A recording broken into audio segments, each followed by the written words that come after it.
and welcome to the National Art Education Association's third town hall convening. Today we will focus on equity, diversity, inclusion, and arts education. I'm really thrilled to join you. I'm Mario Rosero. I've got the great pleasure of being the executive director for the NAEA, and I'm always thrilled to join this community of my colleagues as someone who spent 10 years in the visual art elementary middle school classroom and 10 years in central office administration. I've always been a big champion of art education and really have admiration and respect for this community. So welcome to everybody. Before we get started for this session, I would like to take a moment first to recognize the First People and the First Nations for all the communities and locations that we come from. If we could just have a moment to acknowledge those folks. And I'd also like to take a moment just to acknowledge and pay homage to all of the experiences and challenges that we faced this past year because of COVID and the pandemic, and just give some space to honor those challenges and losses that we may have weathered as a community. Before we get started, I would like to let you know we have been able to add a closed captioning option. You should see at the bottom of your Zoom screen a live transcript with a little CC box. Feel free to turn that on if you'd like to have the closed captioning activated. And there will be a reminder in the chat on that as well. So the town hall sessions were created as a mechanism to really respond to the issues of the day and the most burning concerns that our members are having in their daily life, whether in the classroom, the studio, the university, the community setting, and to really turn those questions and concerns into real-time live conversation with experts that have big picture perspective all the way to on the ground, in the classroom, in the trenches perspective. And so we want to make these as relevant as possible. In order to really have that ethos of a town hall, folks that registered submitted their questions in advance. And so you will hear members' voices and questions threaded and embedded throughout the conversation and dialogue this evening. I will also do my best to moderate time so that we have about 10 minutes of live Q&A. So feel free to keep the chat lively and active, and we'll be monitoring that throughout and pulling questions on topics that maybe we didn't get to in our conversation.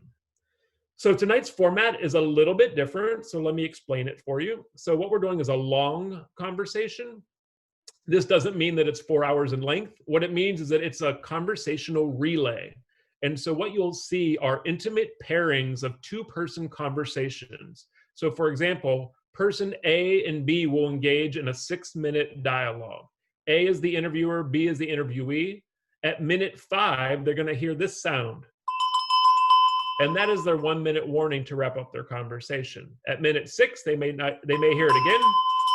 And that conversation will then end, and person B will stay and person C will join. And then that conversation thread will continue through a new pairing, and so on and so forth. I promise it'll all make sense once we get started, and it'll flow really smoothly, and you'll get to hear a number of expert perspectives from different vantage points. We're about ready to start our first conversation. I recommend that you have Zoom in speaker view for best viewing this evening. And also, please, we had over 600 folks register, so if anyone needs to go to Facebook Live or you have colleagues texting you, Facebook Live we're also streaming on that as well. So with that, I believe we are ready to get started. Before I welcome my first guest, I would welcome all of my colleagues that are joining us tonight on the panel to turn your video on for me. That'd be great. So Libya, James, Ruth, and Matthew, thank you, video on, so everyone can see our beautiful faces. Great. And before I jump in here with you, James, I just wanted to say one more thing, which is tonight's topic of equity, diversity, inclusion is one that is really close to my heart and I'm absolutely passionate about. And I am also additionally passionate because we have some really awesome folks that have been working on this for NAEA over the past few years. So I just want to take a moment to thank and acknowledge all of the individuals that contributed to the Equity, Diversity, Inclusion Task Force from a couple years ago, and all the individuals that are contributing right now to the Equity, Diversity, Inclusion Commission. And when I say blood, sweat, and tears, this is a work of passion, and folks are bringing their best selves and their expertise to this work, and they're really helping to guide not just the association, but the field in this work. And so please know you have great allies that are helping to carve the path forward. And so with that, that brings me to our first guest, my good friend and colleague, Dr. James Haywood Rowling Jr. James is our incoming president, our president-elect for the National Art Education Association. He will take that mantle after the convention in March. He is also professor of art education at Syracuse University, and he is our inaugural chair of the Equity, Diversity, and Inclusion Commission.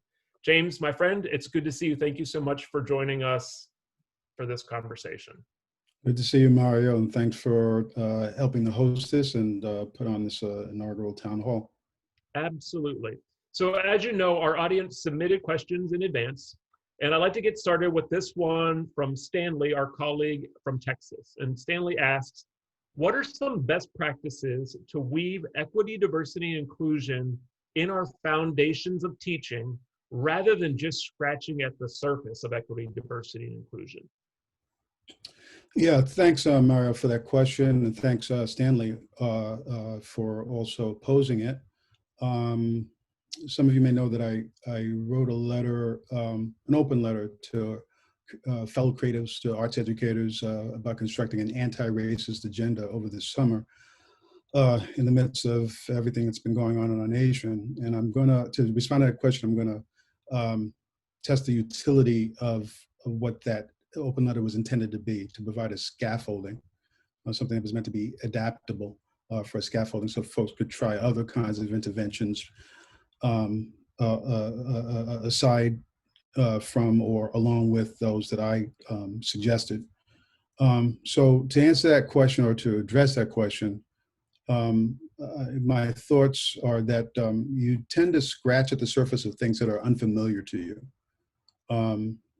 But on the other side of the coin, and I've seen this often, all of us have seen this often, when push comes to shove, you tend to fall back on what you know.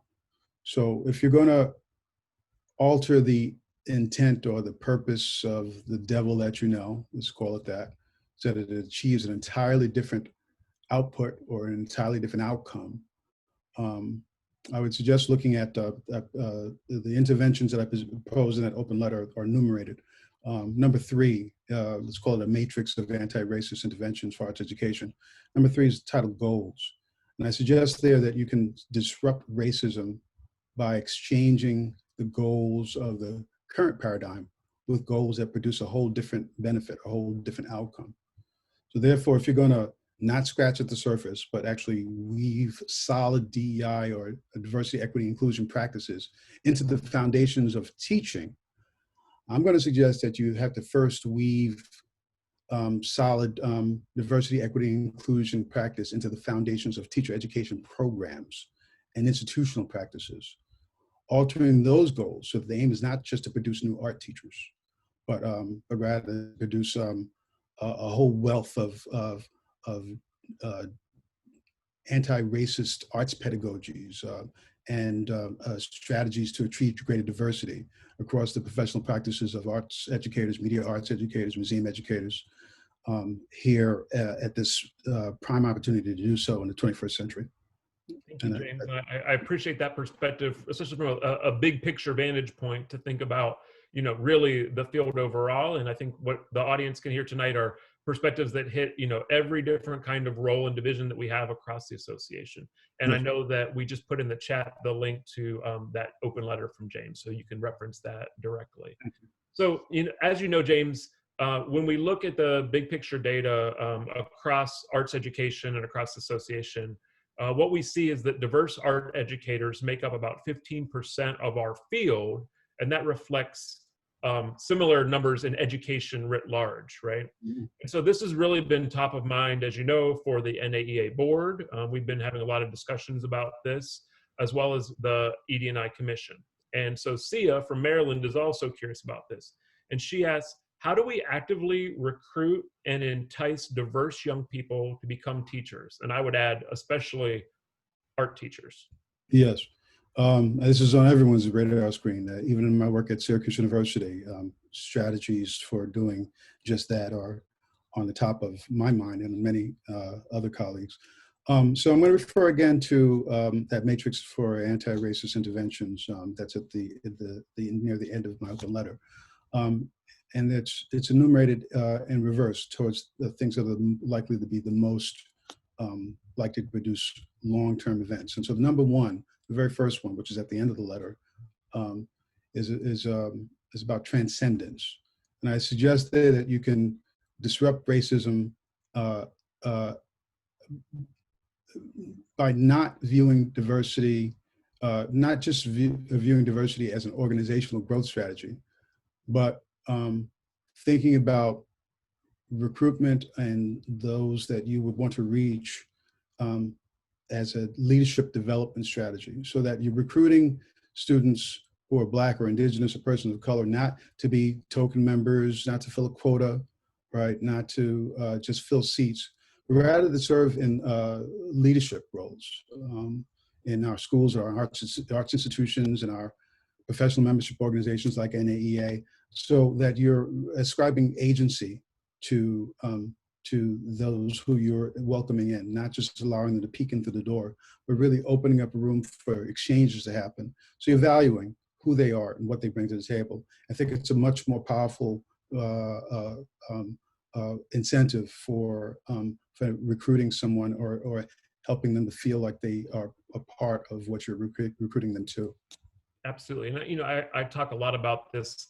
It really gets to the roots of being a community, right? And that we are stronger when we are together. We have multiple diverse perspectives. And, a lot of this is, I know so many of us are so passionate about both the state of the field right now, but also the future of the field of arts education. And I think this is a real investment in how we can ensure that we have a successful and robust arts education moving forward that holds and values all those multiple perspectives. And so I see we're getting close on time, but I think I can squeeze another one in here. So for those individuals who are already in the field, our colleague Pilar from California asked, how do art educators who are BIPOC, and if folks don't know that term, that's Black, Indigenous people of color, build their agency when they are in the minority? So how do people that are in the minority in the field, how do they build their agency? Yeah, well, the quick answer to that is agency by definition does not depend on being in the majority. Similarly, agency can be something that starts from the margins and works towards the center to help change things at the nucleus. So I would ask those who feel marginalized or in any way, what is it that you can achieve individually as a catalyst, as an ignition to certain ideas? What is it that you have to do collaboratively or collectively in order to get it done? So I'm asking BIPOC arts educators, what must you do to develop your own, let's call it creative superpowers, so that it achieves the effects that you seek to achieve? And in doing so, you are centering on your own agency and not and building it from within rather than waiting for it to be incentivized from without. Absolutely. Well said. And James, our closing question that we're asking everybody is, what are you doing for self-care in this very unique year that we're all experiencing? Yeah, well, for me, self-care is self-development, and any kind of development has to be systemic, otherwise it falls apart. So I try to focus on taking care of all of me, my body, going to classes, yoga, doing yoga online, my intellect, my spirit, doing a lot of writing, doing a lot of praying. So everything all at the same time. Excellent. I'm glad you're taking care of yourself. James, thank you so much for the conversation. Thank you. Thank you. And I think the ball is being handed over to me now to welcome one of our other panelists, or one of our special guests. So please join me in welcoming Ruth Mercado Zizzo, who's the Senior Director of Arts and Equity at Investors in Boston, Massachusetts.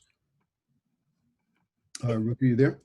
Yes. Hi, James. Thanks for that introduction. It's nice to chat with you. Sure. Glad to chat with you as well and to make your acquaintance. Tell us, Ruth, a little bit about your role in your work, please. Sure. Edvestors is an education nonprofit based in Boston, Massachusetts. We work really closely with Boston Public Schools, and one of our primary focus areas is around arts education through a multi-year collaborative effort. It's now over 12 years old, a close public-private partnership with Boston Public Schools and funders and arts organizations across the city, centered around increasing access to equitable arts education for all BPS or Boston Public Schools students. Great. We're going to cover a lot of ground here. Thinking about your background, your background as an educational backbone organization, I'm wondering if you can address a question that's been posed to us, submitted to us by Nafessa from Michigan. She asks, rooted in non-inclusive practices, how should educators, directors, and advocates help art institutions begin the conversation? Thanks. That's a really big question, but an important one, I think. And I think it can be overwhelming when people think about these terms: diversity, equity, inclusion. I'll add justice to that, to be like, how do we even begin to tackle this? And I think it's important also just to mention that it's important to do the internal organizational reflection. It's just as important to do that, and how you might be making decisions internally, as it is on how that manifests itself externally in the actual work that you're doing. And one way to maybe get started is to really just get really clear on the definitions and how your organization might be defining those terms: diversity, equity, inclusion, justice, and really thinking about like what are your goals as an organization? Are you trying to hit diversity in terms of the composition of your staff, the organization? Are you trying to hit equity, which some I would define as centering those who are most effective by your work from the decision-making process onto the actual work that you're doing? So really being clear internally, I think, of what you mean by those terms and what you're really striving for, I think is really important to get started. Great, thanks for that response, Ruth. And I saw a little note pop up in the chat. So from Nafisa, I can now see the spelling of her name. So hopefully I'm pronouncing it correctly this time. I have another question from Valentine from New York. Valentine asks, what are the best ground rules for a racially mixed group discussing race issues and diversity in a professional setting? Ruth, if you could respond to that, please. Yeah, so about 2.5 years ago at Edvestors, my organization, we actually really took a more explicit approach in really examining what do we really mean by equity. It was always been a core value of our organization, but really taking a deep dive on what that means for us internally and what that means externally. And a facilitator really recommended and introduced us to the Courageous Conversations framework, which we really adopted.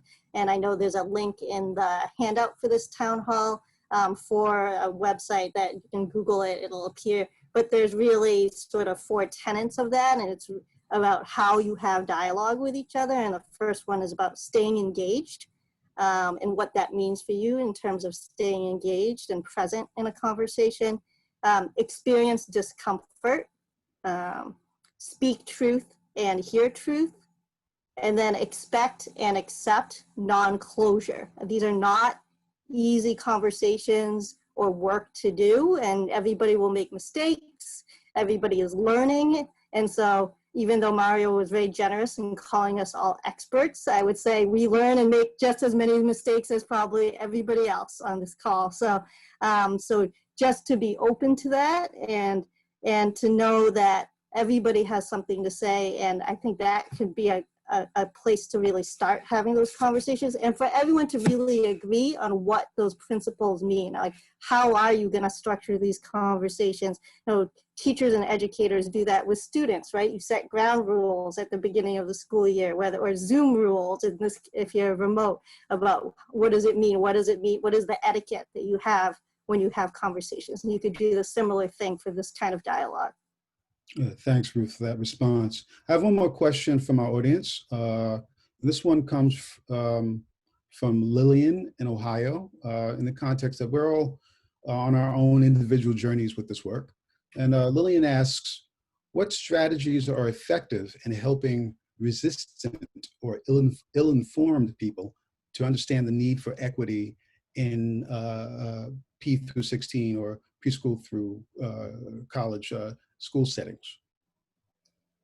Yeah, I think it's really interesting. I had an opportunity several years ago to attend a workshop led by Liz Lerman, who's a great artist and educator in her own right. And she said in this facilitation that resistance is information. And so why are people resistant to certain things? What is that about? A lot of times that might just be fear or lack of knowledge, and how do you dig into that and really listen to where people are? Everybody comes in a different space, and it can be uncomfortable, and to expect to be uncomfortable, to acknowledge things or reach into unfamiliar territory, to something that might feel different to you, or even to be made aware for the first time of your own privilege. Like, I have the privilege of education, right? And so, and to be made aware that that is a privilege that not everybody has necessarily access to, and even to be willing to say, and where are we complicit in upholding systems of oppression that might work against equity? Those are difficult questions to tackle. And so just even to acknowledge that it is perfectly normal, whatever that means, or very human, to feel resistance or uncomfortable with this kind of reflection. Yes, thanks again for your thorough responses, Ruth. And I have one last quick closing question. What are your tips for self-care? What are you doing for yourself? Thanks for that. It's actually a personal challenge of mine to do self-care. And I also just want to acknowledge that my gratitude for every educator on this call, and hope that you all are taking care of yourselves, because I have nothing but gratitude and feel nothing but inspiration for the work you do with students. I personally try to do some journaling. I recently joined an accountability group that meets for 15 minutes every Saturday morning to talk about, like, what are you going to do for yourself during the next 2 hours or the next course of the day. And that actually has helped me quite a bit. And then I just wanted to share a quote from Audre Lorde that actually is in my journal that I wrote down when I learned it, that says, caring for myself is not self-indulgence, it is self-preservation. And that is an act of political warfare. And I think that helps to remind me just how important it is for all of us to make sure we take care of ourselves especially during this time. Oh, thank you, fellow warrior. I'm going to pass the baton along to you now to continue this long conversation, Ruth, and I'm going to mute myself, and thank you so much for sharing the time with me. I really appreciate that, James. Thank you. Sure. So now we're going to switch gears a little bit, and it is my pleasure to introduce Matthew Nieland, the Director of Visual and Performing Arts from Mount Vernon School in Atlanta, Georgia. Hi, Matthew. It's good to see you. Hey, Ruth. Just want to thank you, Mario, James, and NAEA for this opportunity. It's quite an honor to be here. So I'm just going to launch right into some questions from members. Tina from Tennessee was asking a question that we want to ask you as someone who supports and manages educators just across all forms.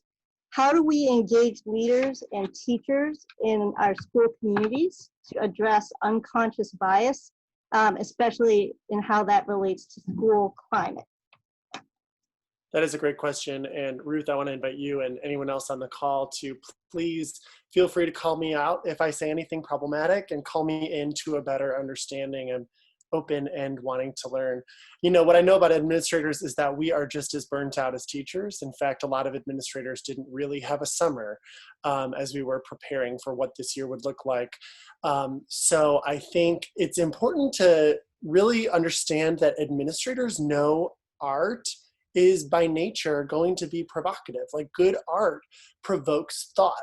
And it's not always G-rated. I mean, I used to be a theater director before I was an arts director.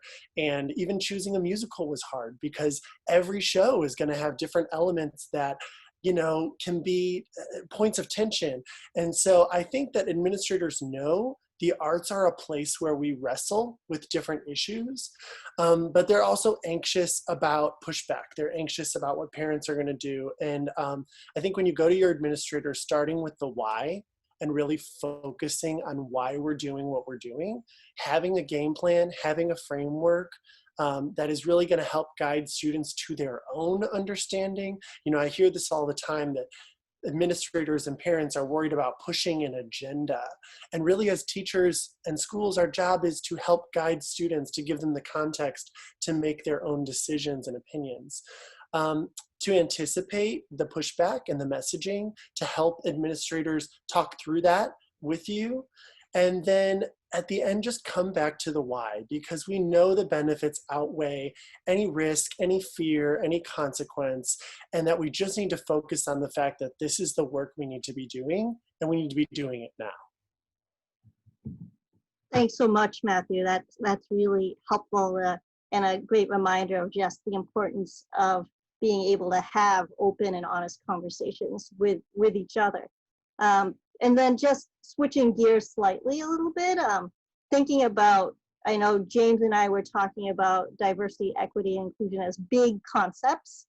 And one way people talk about equity is really with the lens of identity around inclusion for students with learning or physical challenges. And can you talk a little bit about how that form of identity really fits into equity, diversity, and inclusion? Yeah, you know, my mother and brother are special needs teachers, and I'm aware that about 26% of people in the US have a disability, whether that is mobility, cognition, vision, hearing, etc. And I think a thing that we really need to realize is that because most folks who have some type of disability have had to learn how to cope or compensate, many have profound strengths in other areas. So one thing I really encourage my teachers, like while we're designing lessons and spaces and schedules to meet the needs of their disability, to really design conversations and projects to include and center the strengths of students and colleagues who may have some type of challenge or disability. I was honored to be the blogger for the monthly mentor blog this summer, and my last post featured a BIPOC artist who also happened to be a quadriplegic. And he really focused on the fact that his disability was only one piece of his identity, and to really not tokenize students into that one thing. Thanks, Matthew. It's really, your example you just gave really shows sort of the intersectionality and the layering of all the different identities a person brings to the table. You know, we don't, even if we talk about them sometimes in these different categories, we bring our whole selves, hopefully, wherever we go. We don't say we're just, like, I don't say I'm just bringing the Filipina part of me to a conversation. I bring every other part of me too to a conversation. So I really appreciate you pointing that out. You mentioned that you were a blogger for the NAEA as an NAEA monthly mentor, and I know that you were very willing to share openly your own personal journey around equity, diversity, and inclusion. And with that in mind, a member from Oregon had submitted the question, as a white woman, what are some questions I can use to find out more about my student's identity? Yeah, I appreciate the question. We talked about the fact that over 85% of our teachers are white and nearly 87% of our educators are women as well. So the question totally makes sense. You know, I have to give credit where credit's due. I was not going to start blogging and talk about my experience with whiteness, but a colleague of mine that's our diversity coordinator at the school, she said, you really need to come to terms and share with people your journey. So I appreciate Brandy for doing that. You know, I thought I had it figured out. If I'm being totally transparent, I grew up on the south side of Chicago.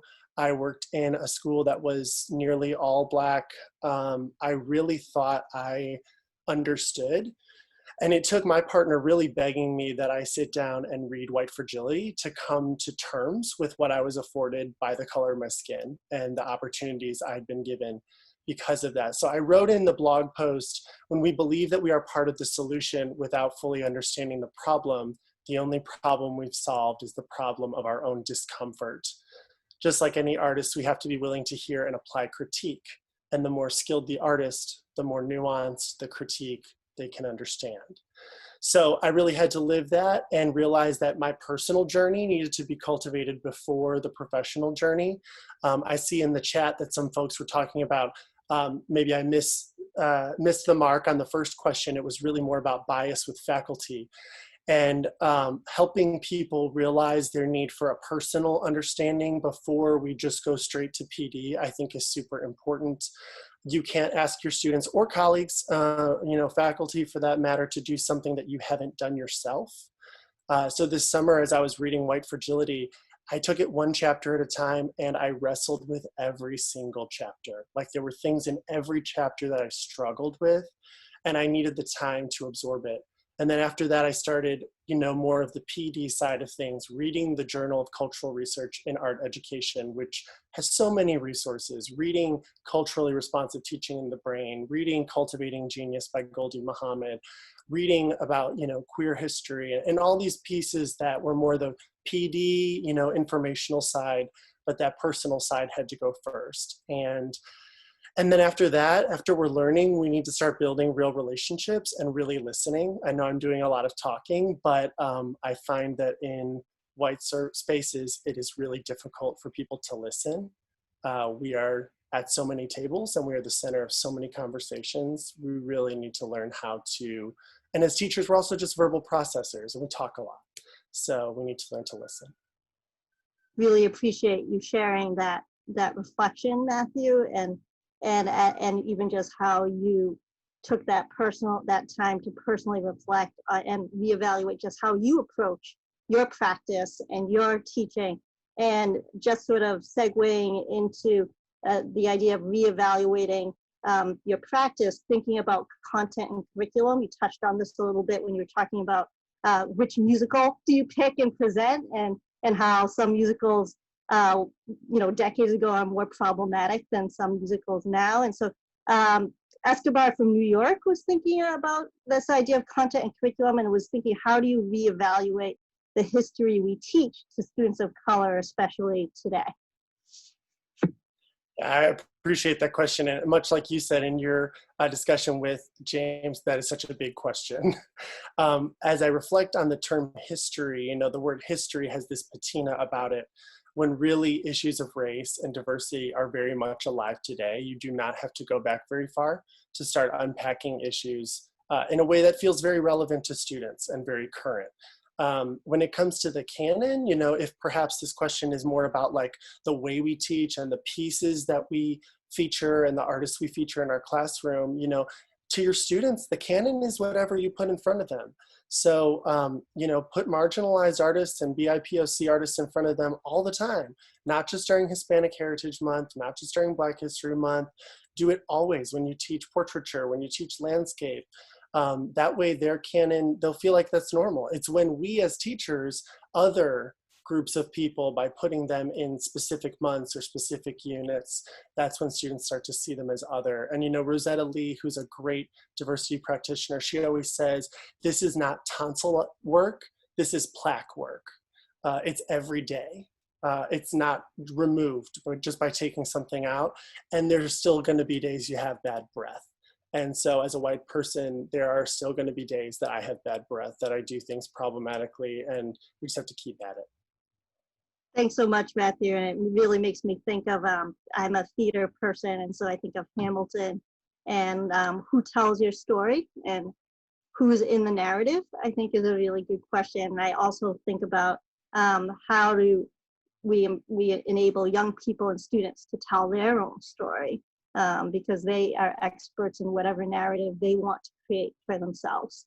And so I wanted to close with our wrap-up question, which is really, again, just what are your tips for self-care, especially during this time?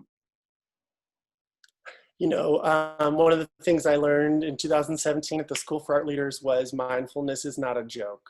Mindfulness is a very real thing. And whether you're using drawing exercises or the Headspace app, being present is always when I have my best days. So starting the day with mindfulness, also just getting to know my emotions. As artists, we feel deeply, and I think we sometimes just try to repress those emotions or get through them so that we can function. And really becoming friends with your emotions, understanding them and acknowledging them helps lead to regulation. And then I've just been taking these little joy breaks. The Teachers Guild does 20-minute optional Zooms that are all about laughter and joy, and just putting joy on the calendar has helped me get through 2020, which is thankfully almost over. I love that, Matthew. Thank you so much for the conversation. I'm going to step away virtually and let you go ahead and take the interviewer baton. So thank you. Thank you, Ruth. Next up is Libya. I could not be more excited to introduce Libya. She is an elementary art teacher. She is a cultural proficiency facilitator for Fairfax Public Schools and the 2020 Virginia Art Educator of the Year. I met Libya at the School for Art Leaders in 2017, where she was an alumni mentor. She is a mentor to so many, and we are so grateful for you being here today, Libya. Welcome. Thank you, Matthew. I'm glad to be here. So Kristen from Washington and I are both interested in some tactical strategies.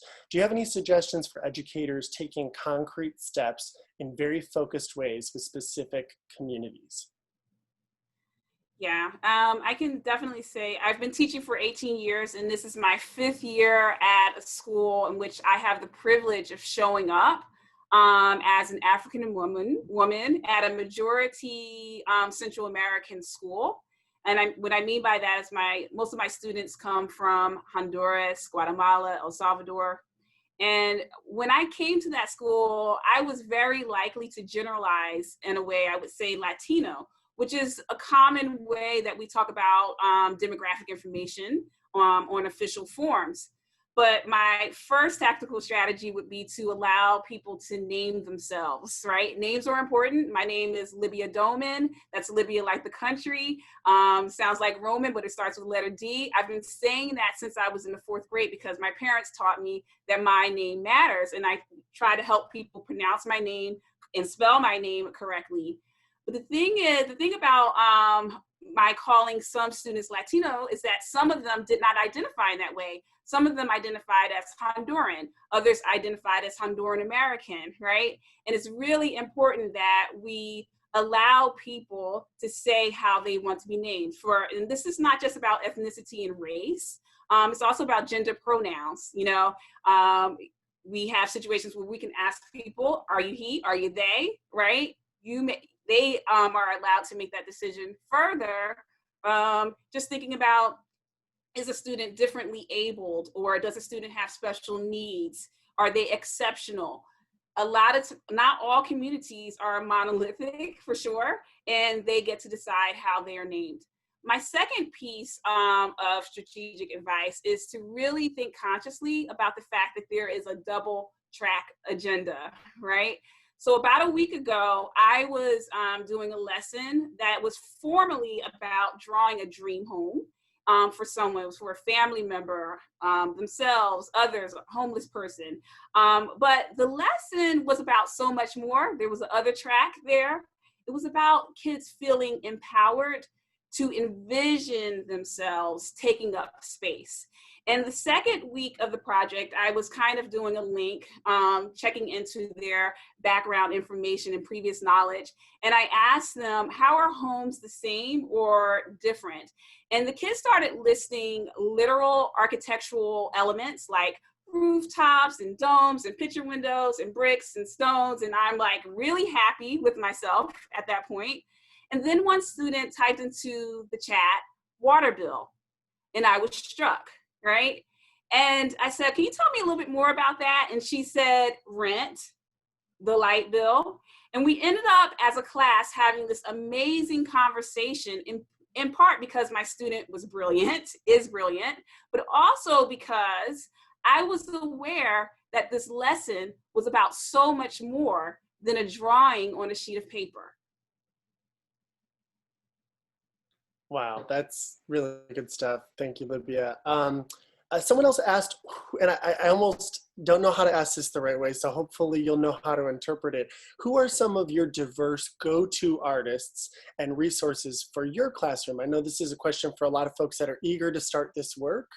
They're asking about go-to artists. What does that mean to you? Yeah, so I can definitely say I don't have go-to artists, but I definitely have go-to resources. So I'll name a couple of them right now. Teaching Tolerance has social justice standards that have really helped me to think about, in more formal ways, ideas that I always want to touch and reinforce, like identity, diversity, and fairness. And I really love Teaching Tolerance's social justice standards because they break it down by grade level. I've also really been enjoying reading a couple of NAEA's periodicals like Art Education and JCRE. These publications have been really unapologetic in tapping into issues of equity, diversity, and inclusion in ways that directly impact my art teaching practice. But, you know, I feel like it's really important to say that I always try to highlight multiple perspectives in every unit. And so many of us in art education right now are working really hard to make sure we diversify the artists that we're showing in classes and other art spaces like museums. I have a practice of always showing students not just diverse artists, but also the actual photographs or pictures of the real artists. The reason I do that is because it gives a visual of demographic information about the artist, because, you know, you can look at an artwork and not really know that, for instance, it's an artwork by a Vietnamese person who sits in a wheelchair. And, you know, when I actually put their photographs in my slides, the photographs of the artist, it holds me accountable to making sure that, oh, you know, I was heavily dependent upon, you know, men. I want to have more women, you know, and it's a visual audit for me, for sure. The second piece, that there's another way that you can highlight multiple perspectives. So for instance, if I have a lesson that is formally about 3D shapes to construct a robot that helps solve a problem, with my double track agenda, I know this lesson is not just talking about problems, but actively being part of the solution. So I can mention that people who work in the field of robotics are diverse. They speak various languages. They're of various ages. They have different cultural backgrounds. Their bodies and minds are differently abled. And I can back that up visually by showing pictures of various folks doing that work, because I know this is a deliberate choice to change the disparity that occurs in so many fields throughout the United States. And helping to change that disparity is about allowing folks, children, adults alike, to visualize themselves in those spaces. And I have to one end that teaching tolerance, those social justice, a lot of us hear standards and there's like this PTSD, but they have done such a good job. It's so easy to read. The scenarios is so good. I wish everybody incorporated those in their classroom. Great resources. Another one, Abby in Illinois, how do you react when students bring up diversity related topics in the classroom that they might have overheard at home? Yeah, I mean, I can say for sure that kids talk to me a lot about issues of diversity, a lot, you know, and one of those reasons is that, you know, I show up as an educator of color, a Black educator, and for some of those students, you know, I'm one of the few African-American people that they encounter, and so I embody issues of race for them. I also taught for about 5 years at George Mason University. And in some cases, I was the only professor of color that students encountered as well. So one of my biggest jobs as an educator is to not inadvertently tell students that talking about race or gender or other issues of diversity is taboo, right? I want to normalize talking about issues of diversity so that I don't signal that something is untouchable. And I do that by being calm, by being open, and by not saying phrases like, oh, we don't talk about that here, right? Mm-hmm. So of course, I know that sometimes topics, there are some topics where I need to pull in the counselor. But as I said before, I am at a school where the majority of my children come from Central American backgrounds. And my kids, when they said the color black, referring to a black person or a black crayon, they would literally pull me down and whisper it. They would whisper black because somewhere along the way, they had learned that blackness was such a problem that it was not to be named, right? So, you know, for me, when I'm drawing a self-portrait and I go to select brown, I'm very deliberate in talking about the delicious milk brown chocolate of my skin, right? And most of my younger students at this point, they're excited to get their hands on chocolate brown too. And what I'm doing is I'm normalizing the idea that my skin is also worthy of being praised, and I'm countering a narrative of anti-Blackness, for sure. I also would say, you know, specifically in having those conversations, it's really important to think, connect to the experiences that children have. If we had an example of something I've experienced where a child at home has heard the word sissy in reference to another child, and I want to, you know, talk to maybe a second grader about that. And, you know, I might ask some grounding questions to unpack it. Like, you know, like, what do you think sissy means, right? You know, what does a boy act like? What does a girl act like? I mean, newsflash, you know, I'm a woman, but you can't, I'm not like the woman. There are many ways to show up as a woman. And, you know, what I'm trying to imply is that gender is complex, right? The other piece that I would ask is, you know, do you think that that word, sissy, does it seem like it's a kind word or a not so kind word, right? And so I'm asking the kids to kind of find their truth in that story or those words and to recognize that it's very complex. And also, and this is like kind of tough, that kids play a part in upholding stereotypes or not. And one of my teachers at my school a few years ago said to me a really good question that I now ask kids on a regular basis once we unpack a term is, would you change that if you could? And how so? And, you know, I am often like blown away by kids' responses because they are really grounded in social justice. They have a really strong sense of right and wrong. And they will often come to conclusions where they demonstrate a lot of empathy, but also sometimes they will signal to you that more dialogue is needed. You know, we're not anti-racist, we practice anti-racism. And so as Ruth said earlier, you know, we have to accept and expect non-closure with adults, but we also have to do that with kids. That's a great way, because I know I've been in classes where things blurt out of a kid's mouth and come up, and that's such a great way to reground and recenter. Many colleagues are working to increase their understanding of the most current terminology, kind of to what you were just speaking about. Fred from California requests some dialogue around cultural appropriation versus appreciation. Yeah, this is tricky, but I'm going to break down cultural appropriation in the and cultural appreciation in the simplest way I can think of it. When we were kids, when we were toddlers, we were probably taught that there was a difference between taking something and sharing something, right? And in short, cultural appropriation is taking parts of culture that is not your own and using it to serve your own personal interests, which can run counter to the original purpose. And this is often done without consent, right? Cultural appreciation, on the other hand, is sharing knowledge with permission and as much as possible from the perspective, words, or voice of someone who represents that culture. It's really important that we think about compensation for folks who are sharing that knowledge in the form of per diems, payments, buying their art, buying, contributing to their Patreon, whatever the situation is. It's funny that this question is asked because last week I was watching a film on Amazon Prime that's called What Was Ours? And it was a film about two tribes who held, whose artifacts were held in largely white institutional collections.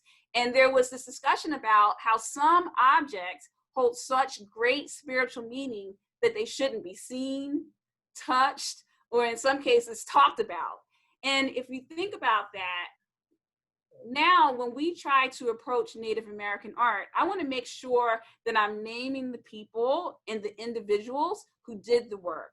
I want to make sure that their words about this work are spoken, so that I can decrease the chance that I'm taking an outsider view or even a white gaze, and allowing that to dominate my understanding of Native American art. So, many have noted that cultural appropriation is rampant in art education, as well as NAEA. And I'm really happy that recently NAEA has taken some major steps to decrease cultural appropriation. One thing that they've done is they've created a position statement, which is a belief that cultural appropriation is problematic. And that cultural appropriation belief is written in our conference proposal. So if you want to participate in a national conference, and you want to be a presenter, you are explicitly told to look out for appropriation because you're going to be scored along those lines. Yes, very nice. And I know you and Mario are going to talk more about that. So I will wrap it up with the last question about self-care. What are you doing? Well, I mean, in short, I'm doing some good venting, which is very meaningful for me. I just have to have some moments where I am not holding on or suppressing feelings of disappointment and rage about the pandemic, about being asked to go into schools during pandemic, about racism, about bias, about people not wearing their masks properly, right? This idea that we as educators have to suppress our feelings and not show up fully is pretty common. And I think that suppressing your feelings is toxic. And eventually that pressure is going to explode or implode. And that's dangerous. It's also dangerous to get on the phone with me because there are some people that are on here right now who are my friends, and they know that I will have a marathon conversation with you that you thought was just going to be 15 minutes and it turns into 2 hours. So, but I'm thankful to have those friends and family who allow me to release my feelings in a loving space where I'm less likely to be judged harshly. Well, hopefully we can have one of those marathon phone calls soon. Julia in the chat said, every time I hear you speak from the heart and challenge me to look deeper. And I can't say it better. Thank you so much, Libya. Thank you, Matthew. And I'll definitely be calling you. All right. So I want to welcome Mario back with me. What a great conversation. I feel like we could keep this going for probably a couple more hours because we've just scratched the surface, right? We've certainly have. I'm wondering, Mario, if you can tell us how NAEA is addressing the 16 recommendations from the ED&I task force, and how are you addressing diversity? Absolutely. So for those that may not know, the Equity, Diversity, Inclusion Task Force had 16 recommendations that really had us take an internal look at the association systems and processes, as well as membership and content. And so those 16 recommendations moved over to the ED&I Commission. And I've been working really closely with the Commission and with James and Dennis, and we've been prioritizing the recommendations that would be the most helpful at this moment in time. And the ones that rose to the top were around creating a library of resources on ED&I, and also working on a professional development plan across leadership, across states, and to eventually reach members. And so, as you know, you're part of our work in the cultural competency space. And so we're really working on those areas. And then the other piece is that we have been engaging with members to create our next 5-year strategic vision. And I can give everybody the preview at this session that our 5 pillars, or our 5 overall goals, one of them, a brand new one, will be equity, diversity, inclusion. And we're considering it a super pillar, which is it's a standalone, and it will be embedded across the other 4. And so from that work, there will be action planning, which will involve looking at policy, procedures, constitution, bylaws, but also more conversations and training like this, where we're really working to bring the most relevant language, content, and ideas to members. And I think the most important thing is that we're committed to this, and it's a process. And so we believe in a continual improvement process where we're working to get better every day at it. Well, that makes me really excited as a former member of the ED&I task force. So I'm glad you guys have taken this on and taken this very seriously. In closing, what are your tips for self-care? Well, thank you for asking. You know, similar to everyone, I think, you know, taking those moments to center yourself. So, you know, taking those daily walks, making sure I'm doing my yoga practice, enjoying my cat Millie. I saw James's in the chat. He referenced The Mandalorian. This is the way. So I'm a big Star Wars fan. So, you know, the things that I love, I'm trying to surround myself with. And, you know, we're all looking forward to 2021 for sure. Well, thank you so much, Mario. And I will leave the next part to you. Great. Thank you so much, Libya. Great talking to you. All right, folks, we are so thrilled that you joined us for this conversation. And before I wrap up, I'd just like to give a thunderous round of virtual applause to our colleagues, James, Ruth, Matthew, Libya. Please join me in thanking them for sharing their wisdom and their truth with all of us tonight. Hopefully everyone has some really great ideas that you can put into action right away.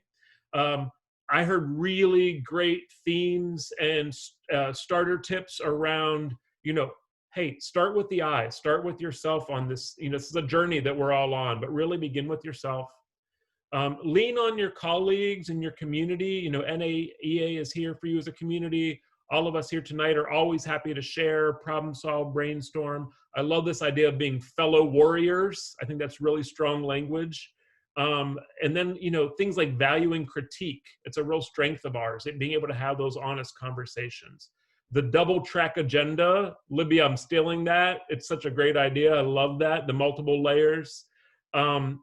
Thinking about being inclusive is so many layers of identity, right? It's my ability, it's my culture, it's my geography. There's so many elements to it. And how do we really stop and listen to understand those? And then, you know, I think the last thing in summary is that you don't have to be perfect to take a first step. It's really about aligning your intentions and your purpose and really working to do your best, right? And that we're all committed to learning and taking our first steps in this process. So I'm confident that we will re-engage in this conversation many times over the coming months. But once again, really glad that we could share this evening. And in closing, I'm going to bring up a few slides to wrap us up. So every town hall, you can leave with an immediate takeaway, which is coalescing the expertise from our guests this evening. So you will see immediate action steps you can take, as well as tips for self-care. You can scan this QR code right now, and you can also go to the NAEA website, to the town hall page, and you can find all the recordings. This one will be available soon, as well as all of the handouts. And you can also access James's open letter that we mentioned, an open letter to art educators on constructing an anti-racist agenda. It has action steps built within it. Once again, the QR code is there. Our remote learning toolkit is, if you haven't visited this is not a commercial for me, this is a commercial for you. There are so many resources for hybrid, for remote, for virtual, for safe in-person instruction. across all of our layers of elementary, middle school, high school, et cetera, as well as focused on social emotional learning and equity, diversity, inclusion. Please utilize these free open resources to everyone. And consider joining us and expanding your community in our first virtual national convention in 2021 from March 4 to 7. This will be the largest convening virtually of art educators anywhere. And we will be ensuring that you have access to over 400 sessions during convention. But if you sign up and register, you will also have access for 6 months to all of the on-demand recorded content. So it's a huge library resource. And we really hope to see all of you on our virtual convening as well, and to continue this conversation in this community. And our upcoming town halls.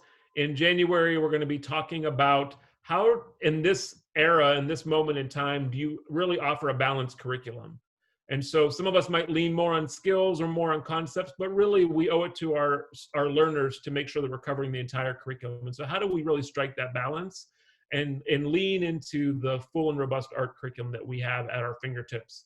And then in February, really having that discussion about the art education ecosystem and how every role, every layer of our association, our ecosystem really plays a critical role in building that pipeline for art education and the next generation. So please consider joining us in the new year for those, and more to come. And I think with that, please know this content will be available via recording and the handout. Please feel to share with colleagues. Thank you again for joining us, and please stay safe and take good care.